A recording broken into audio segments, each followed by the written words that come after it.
Hi there, this is Tim Cannon from Grindhouse Wetwares, and I am myself a transhumanist, and I kind of wanted to make a video response to comment on this gentleman, Bespoke Group UK.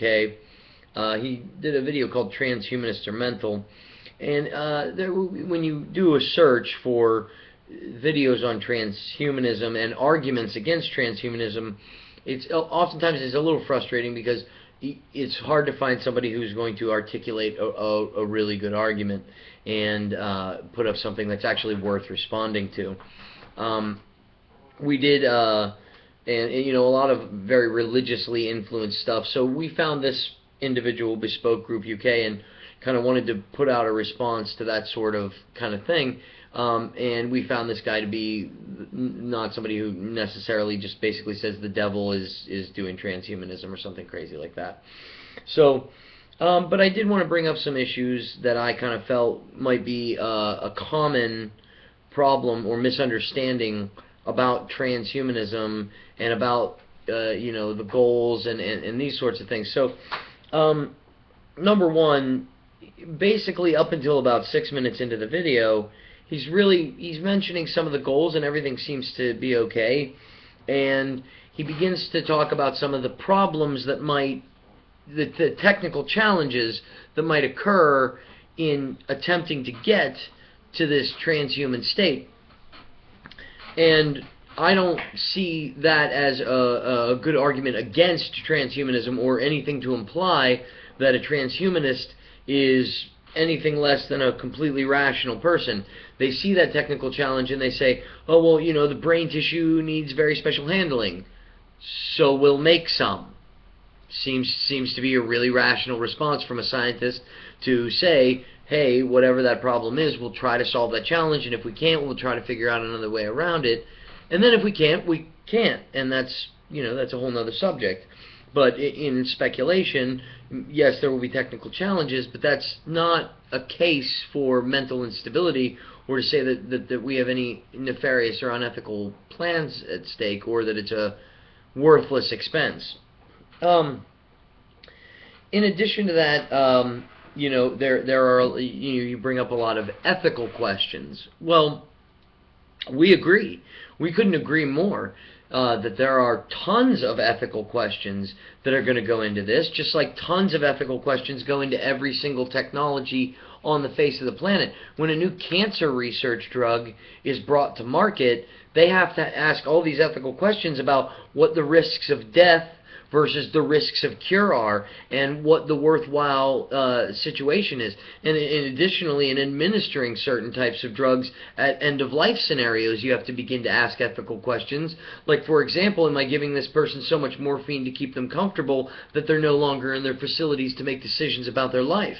And these are all very difficult challenges that we navigate through in humanity, but that's certainly not, there being ethical conundrums involved in moving forward with our society is in no way crazy. In fact, that's quite rational. It's quite rational to move your society forward and attempt to discuss and openly acknowledge the ethical issues and boundaries of where you're at in a social structure. So I don't see why that's so crazy. Now, somewhere around minute 7:30 or 7:40, I'm pretty sure that the video was paused and he took a bong hit or something crazy like that, because the entire tone of the video changes to where he's kind of saying a bunch of crazy stuff. So then what I did was, before making this video response, I took a giant bong hit so that I could, maybe make sense of what he was saying.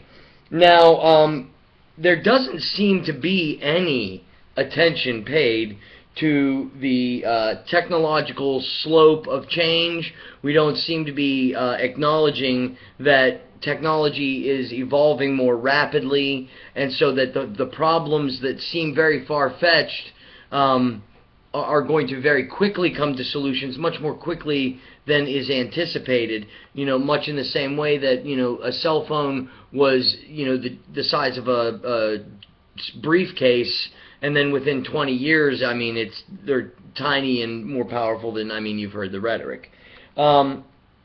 So, and then around minute 9, I just got to ask, really, Red Dwarf? A hologram reference to Red Dwarf? Maybe it's a British thing. I don't know. But you mentioned things about like holograms being a problem because of dead people. There's too many alive people and dead people. But I'm not sure. Maybe you're not aware. But holograms don't take up any space. They're made of light, so that's not really an issue there. You know what I mean? Like I wouldn't worry about the light. I don't feel crowded in the room that I'm in right now, and it's well lit. So I'm just saying. Now, I think then you begin to go into a lot more problems about holograms. And I would just like to maybe take a minute to talk about the benefits of being a hologram. For example, you mentioned the problem of global warming. That's not a hologram problem. That's a human problem. If you're a hologram, it's warm isn't a problem for you. Also, additionally, you mentioned the curing of diseases. Holograms don't get cancer. Again, they're made of light, and I don't know of any light cancer, so that's just a thing for me. And then, I just want to say, then you continually, at the end, chant mental into the camera. I don't know if you think that's actually bolstering your point or what, but I just wanted to let you know that's not how argument works or evidence works.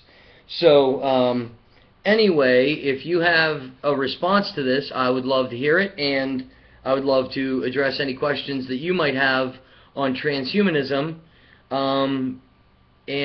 So I appreciate your time, and I do appreciate your attempt at making insight out of transhumanism from your perspective. So enjoy your day.